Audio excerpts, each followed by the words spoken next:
Alright, what is going on, guys? Double R here, back again today with another video. Today we got some a little informative for you guys. Today we're going over the 5 pros and cons to supercharging your 3.7 VHR Infiniti Q50.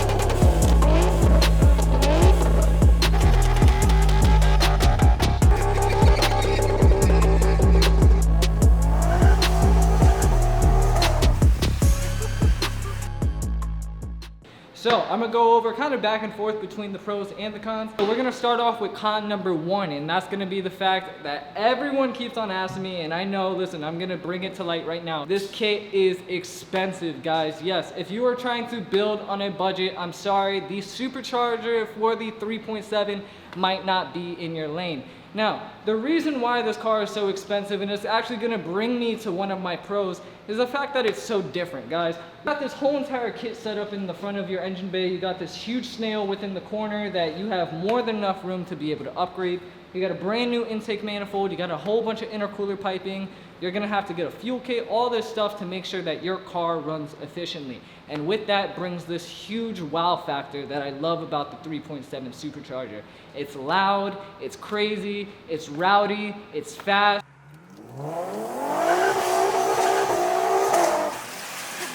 And you know, you get what you pay for at the end of the day. So the price for this kit is gonna land you somewhere around $600 to $7,500 depending on what you get. Now, if you get it straight out from Stillen, yes, you are gonna pay the Stillen price, which is around $7,200 to $7,500. Now, I've put it in my link in my description 100 times. Shout out to Top Gun Speedworks for hooking me up with this beautiful air-to-air kit. It really makes this car run a lot more efficient. It actually gets rid of the water-to-air kit that comes from the original Stillen kit, and it actually goes for $1,200 cheaper than the original Stillen kit.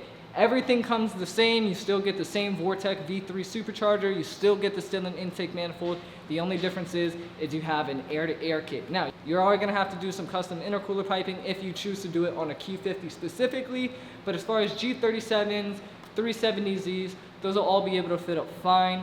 It's just for the Q50, the front end's a little different, but you are saving $1,000 just on that kit alone.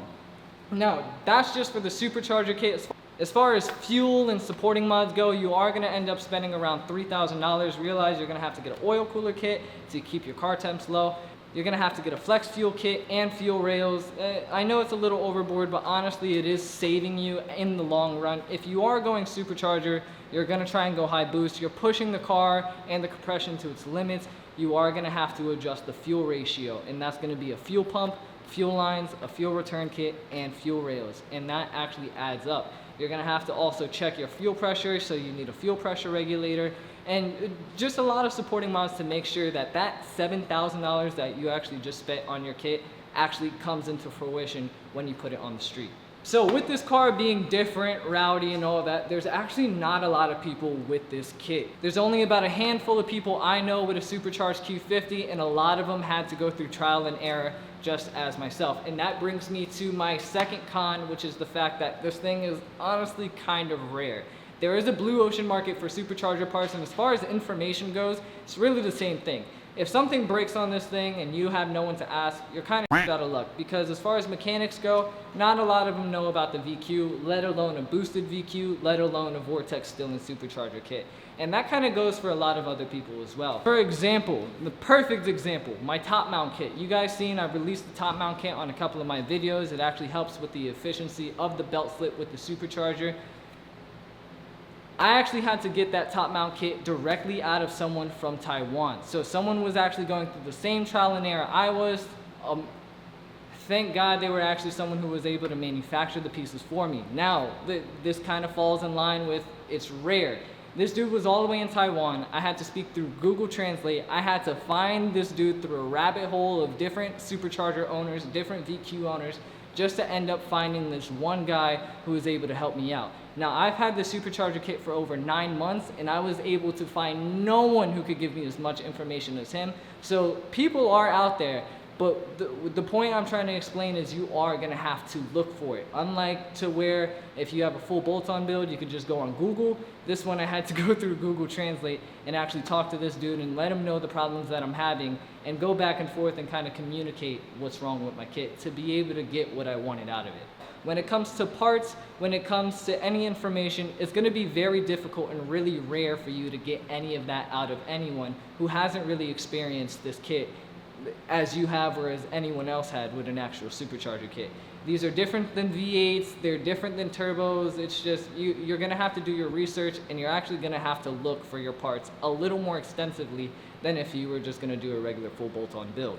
So with it being rare and with it being a lot of R&D, it actually leads me into my pro, being the fact that there's a lot of potential within this kit. So being that it's very different, that's actually a cool thing that I love about this kit, is there's actually some sort of refinement towards perfection goal that you try and have with all of your cars. And with this one being that not really many people have got to that peak potential, still a lot of room for growth and to have a completely set up build that really no one else has. And that's what I love about this kit. A lot of people usually stop right out the box. There's a lot that you can do with this kit. As far as upgrading the intake manifold to be able to take in more power, as far as upgrading the actual supercharger itself to a bigger one that can hold more boost, you can do different pulley swaps. There's just a lot of different adjustments that you can make to actually pull some serious power out of this VQ engine. And that's what I really love about this build. It is not just swapping out a turbo. There's a lot of things that you can end up doing. And what I love is it's right in your face. That's the thing about it being different. That's the thing about it having a lot of potential, is it's actually a real build. For there to be potential, that means that in the beginning there has to be something missing or something wrong. And that's the big thing about this kit, specifically for this VQ37 and specifically the Stillen Supercharger kit. It's flawed, okay? If you get the Supercharger kit out the box, which everyone thinks you just can, you really can't. The Stillen Supercharger kit out the box comes with an up-rev tune. Up-rev isn't meant for boosted VQs. It comes with a water-to-air intercooler. One pass on that water-to-air, it's just not efficient unless you do other things like get a killer chiller or just extra supporting mods to make sure that your car runs efficient. Out the box Stillen kit isn't going to work. That water to air kit is just going to heat up right away. You're going to get one pull out of it, and that's going to be it. You lost all your power. Another thing is another reason why I had to get the top mount kit is because Stillen actually put the supercharger tensioner on the wrong side. They actually put it on the bottom. Now with the way that the supercharger belt actually spins, all the tension ends up running to the top of the belt, and the bottom of the belt really does nothing but just make it a little bit tighter. You're gonna have belt slip, you're gonna have that belt bowing, and it just doesn't really work out for an efficient out the box kit. And that's where I talk about the fact that with potential, you're gonna have flaws because you're gonna need to refine it to make it perfect. So getting this kit, expect to build a little bit, expect to get some supporting mods, expect to adjust and change up a few things, because at the end of the day, it's not an out-the-box kit. You are going to have to do some things to it. With those flaws, that kind of brings me into my next pro, and that's the fact that once those flaws are already fixed, you got a consistent car. Now, once you swap out that water-to-air kit to an air-to-air kit, you're not going to have to worry about cooling. Your car can actually make consistent pulls and actually cool down as it drives. You're not going to have to worry about water spewing. You're not going to have to worry about it overheating. You don't have to get a killer chiller. You get a decent-sized air-to-air intercooler. You run that, you route the piping straight to your intake manifold, and you're going to have 100 degree to 120 degree IAT temps, and your car is going to make consistent pulls throughout the night, and especially if it's cold out. When you attend to that bottom mount tensioner and actually get rid of that slip with the anti-slip top mount kit, you're not gonna have to worry about slip no more. What ended up happening with me, once I put the car on E85, I was running somewhere around 12 pounds of boost. As soon as I got to 6K RPM, it dropped immediately to less than half at around 5 pounds of boost. And that's because the tensioner is flawed. It's on the bottom. It kept slipping on the top and it failed on the dyno.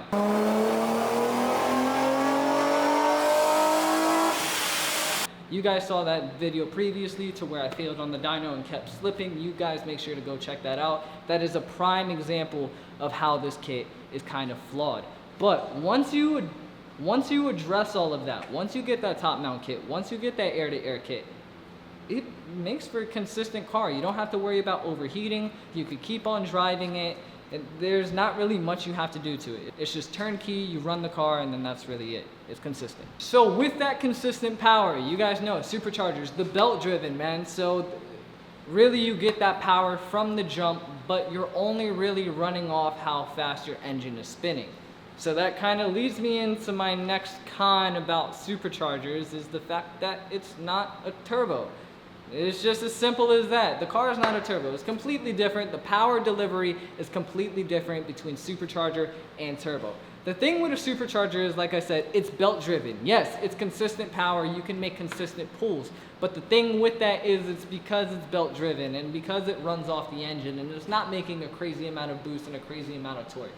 Because it's really something that's running off the engine itself. The difference between the turbo is the fact that it gives you instant torque once you actually spool it up. The thing with turbos is it causes so much compression within the engine that you can actually pull out a crazy amount of boost and a crazy amount of torque and power once you get the thing tuned.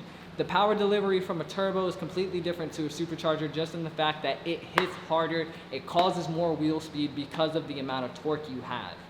They're leading for a different experience. Some could argue that it's more fun, but the thing is it might not be as dailyable because torque kills engines. That's just what happens. But torque wins races at the end of the day. So you kind of have to just outweigh your factors there. So you might not have the edge with the boost from the turbo, but what you do have the edge with is the VQ37 platform itself. This car can actually hold a decent amount of torque, just stock block. You don't have to upgrade the engine. It can actually hold as much boost as you want to throw at it, up to, I believe, around 500 foot-pounds of torque and around 700 horsepower before you actually have to get into the engine. Now, whether or not that's consistent is one thing, but the fact that you can actually do that without having to build your car is one thing on its own. And that's what I love about this platform specifically, is this VQ37 engine is strong and it's bulletproof. This thing can hold a crazy amount of power. You can throw as much boost as you want in it and it will deliver. And that's what I love about it. That's what I think gives the edge over a lot of other cars, is the fact that the VQ37 is just its own engine in its own class. The engine's great and it's strong and that's all good, but what's not is what it's married to, and that's the transmission. Now, the transmission on this VQ37 specifically is just trash. It's been around for the past 12 years. It's a 7-speed automatic transmission from Nissan, and it's just not strong. It's just as simple as that. It cannot hold the torque. The engine is too strong for the transmission, and especially with boost attached to it, you're just asking for it to blow up. So there is actually solutions to swapping out your transmission without actually having to go to level 10, which I realize is a huge kick in the ass when it comes to budget, but there is some solutions that you can take. You got to remember, Nissan, all their parts mix and match. Whether you want to go manual, the manual transmission and the 370Zs match up to this engine perfectly, but you are going manual. But what you also have to understand is Nissan also makes a 3.0T that has a stronger transmission that also bolts up to this. So there is a couple of solutions that you can do without having to completely go full force and build your transmission. So once you get all through that trial and error, you've went through the rabbit hole of talking to every VQ enthusiast in the world that you can possibly get your hands on, you actually are going to look at a fact that you have a really reliable boosted car, which not a lot of people can say. The thing about these VQs is you could really run them to the grave, to where the point you can smell the engine boiling and then the next morning start it up like it came off the lot. That's what I love about these cars, is the fact they're so reliable, they're bulletproof, they can take a beating, and they're just fun and rowdy cars, man. The fact that I can start this thing up every single day, drive wherever I need to go. I've probably broken the supercharger belt 3 or 4 times on this thing, and I can run it NA no problem. I cannot do that with a turbo. And the versatility of having this supercharged VQ, the fact that I can use it as a daily, race it, be rowdy, open the hood, show everyone everything, it really just checks the list off of everything I would want off of a reliable built car. So that's my 5 pros and cons on having a supercharged VQ37. Let me know what you guys think in the comment section below. I know a lot of you guys actually want to do this build. I know a lot of you guys are asking me a ton of questions on this build. I hope this gave some sort of value and some sort of information to you guys. Hopefully it answered some of your questions. If you guys have any more, please feel free to ask and put it down in the comment section below. We're still going to be building this car. There's still some tweaking that has to be done. But honestly, when it comes to a build, I couldn't ask for anything more. It's loud, it's rowdy, it's fast, it's different, it's everything that I wanted, and it checks everything off the list when it comes to a build for me. And especially the fact that I can use it as a daily, it really just tops it off. So, like I said guys, 5 pros and cons about supercharging your VQ37. Please give this video a like. Please put your comment section down below. We're gonna keep building this car. Make sure to check out the other videos that we have on this supercharged Q50 and the other cars that we have to come to this channel. But besides that guys, I'm Double R and I'm out.